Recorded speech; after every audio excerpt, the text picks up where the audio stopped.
তারেক রহমানের কাছে ফরিয়াদ জানান, লড়াই দূরে যদি জিততে হয়, বিএনপি ধানের শীষ, বিএনপি যারা নির্যাতিত ত্যাগী, আমাকে দেওয়ার দরকার নেই, আমার থেকে ত্যাগী হলে তাকে দেন।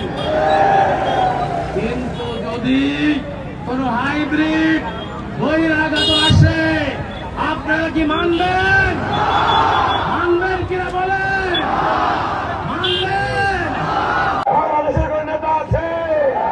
আগামী রাষ্ট্রের কোন নেতা আছে?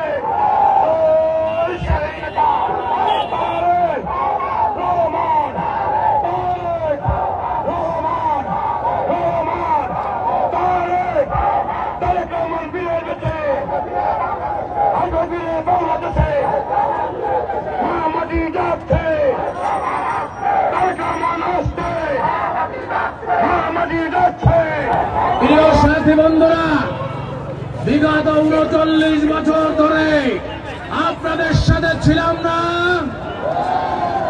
বিগত ১৭ বছরের আন্দোলনে আপনাদের পাশে ছিলাম না?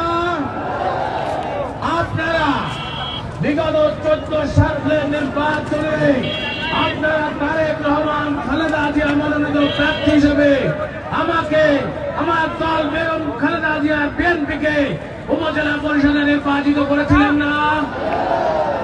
আমি বলতে চাই, আজকে রাজনীতি করে জনগণের জন্য ৩৯ বছর ধরে যাদের সাথে রাজনীতি করি, তাদের কারণে রাজনীতি ছাড়ার কোন সুযোগ নাই। বন্ধুরা, সাথীরা, লড়াইকে ভালোবাসি